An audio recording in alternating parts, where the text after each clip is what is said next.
मुझे ये बताइए, भारत बनेगा हिंदू राष्ट्र? क्यों कह रहा हूं मैं, क्यों पूछ रहा हूं, इन्हीं से क्यों पूछ रहा हूं ये इसीलिए अश्विनी जी ने या उनकी संस्था ने कही है, अभी बीते दिनों एक बड़ा कार्यक्रम जो है पटना में कराया था, पटना गांधी मैदान में, और उसको नाम दिया गया था विराट विश्व सनातन संस्कृति महाकुंभ। भारत भर के दुनिया के बड़े बड़े धर्माचार्य, कथावाचक सब उसके अंदर आए थे, जो बड़े बड़े नाम आप सोच सकते हैं। गवर्नर उसमें थे, कुछ मुख्यमंत्री थे, उप मुख्यमंत्री थे। तो एक बहुत बड़ा कार्यक्रम उन्होंने किया।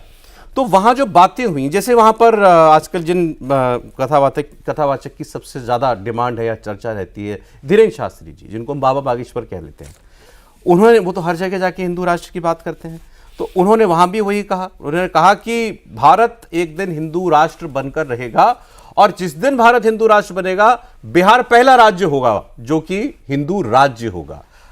फिर उन्होंने अपने अंदाज में और बातें कहीं कि मैं पदयात्रा भी करूंगा, मैं बिहार आता रहूंगा, मेरा आना खलता है लोगों को, लेकिन मैं आऊँगा। जगत गुरु स्वामी रामभद्राचार्य जी प्रोग्राम में थे, उन्होंने कहा जो सनातन को काटना चाहेगा वो स्वयं कट जाएगा। ये मतलब सर, ये जैसे मैंने कहा ना, ये सॉफ्ट हिंदुत्व की कैटेगरी में नहीं आता, ये तो कट्टर हिंदुत्व वाली बात है। देखिए, हिंदुत्व जो होता है वो बराबर राष्ट्रत्व का पहचान है।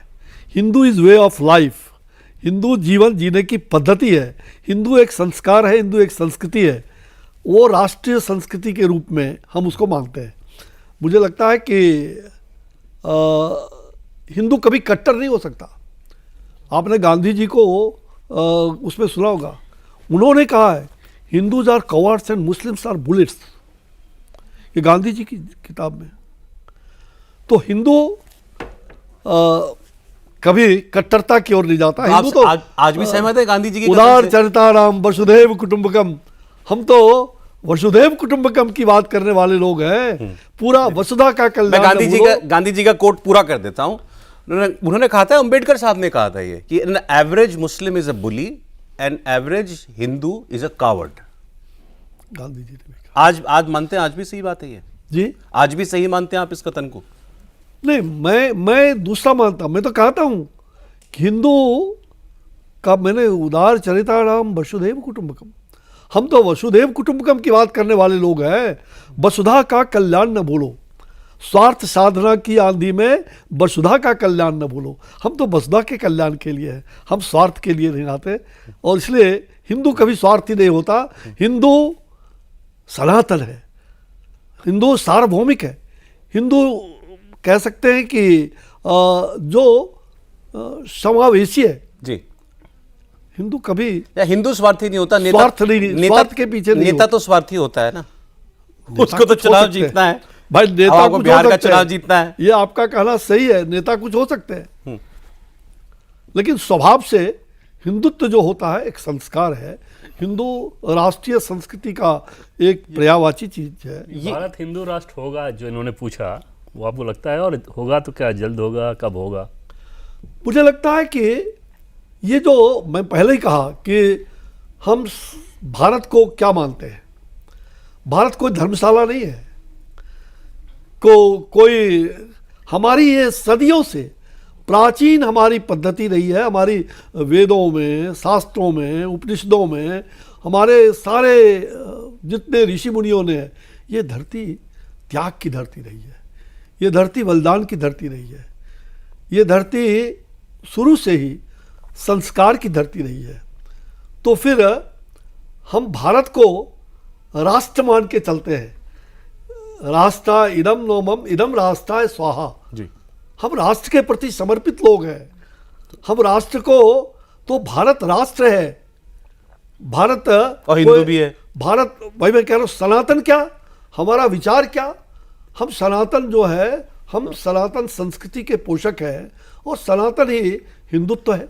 तो इतना बड़ा कार्यक्रम आपने क्यों किया? किसको याद दिला रहे थे आप कि हम सनातन संस्कृति से हैं, या चुनाव में जरूरी था? देखिए सौरभ जी, आपने शायद अगर थोड़ा सा पृष्ठभूमि में आप जाएंगे, मैं लगातार 2020 के पहले भी, और मैं जब से राजनीति में आया हूँ, तो मैं सनातन के मूल भावना को कभी नहीं छोड़ता। ये तो मुझे देवेंद्र बता रहे थे अभी। राजनीति करो और राज धर्म का केवल पालन करो और नीति को अलग करके करें। हम नीति नियति नेक मान के चलते हैं। तो राजनीति में राज करो और नीति धर्म का पालन न हो तो वो राजनीति सचमुच में उसको लोग कहते हैं कि वैधव्य मैं के तो आपसे समान हो सीधे जाता सीधे है। पूछ रहा हूँ ईश्वरी कि ये चुनाव आप धर्म पर लड़ने वाले हैं? मैं फिर कह रहा हूं, धर्म तो कर्म होता है, बिना धर्म का तो कुछ कर ही नहीं सकते। कर्मण्येवाधिकार रस्ते मां फलेषु कदाचन, धर्म ही कर्म है। नेता को घेरना कितना मुश्किल काम होता है, पता लग रहा है ना आपको? 3 बार पूछ लिया हम लोग और एक बार भी ये नहीं कहा कि हाँ भारत हिंदू राष्ट्र बनेगा, मतलब सिर्फ कहने के लिए आज से भाई उनके मंच पर हर किसी ने कहा भारत हिंदू राष्ट्र बनेगा, मंच तो आपका ही था। पर भाई, उसको एक्सप्लेन भी करना पड़ेगा। हाँ, उस पर एक्सप्लेन भी करना पड़ेगा कि हिंदू राष्ट्र कैसा होगा, उसमें मुसलमानों की भूमिका कैसी होगी। मैंने धीरेन्द्र शास्त्री से ये सवाल पूछा था अच्छा, कि एक इंटरव्यू में मैंने कुछ समय पहले, 1 साल पहले, कि आपकी जो हिंदू राष्ट्र की परिकल्पना है उसमें मुसलमानों का क्या रोल है। तो उन्होंने कहा हम समावेशी हैं सब है, लेकिन कायदे में रहोगे तो फायदे में रहोगे। तो ये भी दोहरा दिया। तो ये तय करना होगा। क्या पिछला चुनाव बिहार में, चलिए चुनाव की बात करते हैं, पिछला चुनाव क्या हिंदुत्व पे नहीं लड़ा गया बिहार में? क्या आप वोट परसेंटेज देखो, 20 का चुनाव हिंदुत्व पे था। हाँ बिल्कुल, हिंदुत्व की सारी बातें थी वहाँ। 2000 आप डेवलपमेंट भी थे, हिंदुत्व भी था, क्यों नहीं था? अगर हिंदुत्व पे इतना ज्यादा नहीं बोला गया होता तो वैसे कैसे 5 सीटें ले आते? पोलराइजेशन हुआ था उसमें। तो ये बात, और क्या परसेंटेज क्या रही थी? 0.01% से शायद फर्क था दोनों, 12,000 वोट का अंतर था दोनों उसमें। तो ये तय करना होगा कि आप हिंदुत्व की बात करिए, बहुत सही बात है, हिंदू राष्ट्र की आपको बात लगता है बिहार हिंदुत्व की राजनीति के लिए फर्टाइल है? मुझे नहीं लगता कि ऐसा कुछ कि आप बिल्कुल हिंदुत्व के नाम पर और सब कुछ बाकी छोड़ दोगे और सिर्फ हिंदुत्व कहोगे तो आप चुनाव जीत जाओगे। राजनीति के लिए बाकी काम भी करने पड़ेंगे, सड़क भी बनानी पड़ेगी, वहाँ पे काम धंधा भी ठीक करना पड़ेगा, वहाँ पे 1 करोड़ जो बच्चे जो बाहर जाके काम करते हैं उनके लिए भी कुछ करना पड़ेगा, नेता भी तय करना पड़ेगा। नेता भी तय करना पड़ेगा। वो मैं पूछ रहा था जैसे कि जो अभी आप नीतीश जी के उस पर चुनाव लड़ना चाह रहे हैं, क्या सही है? जनता मानेगी?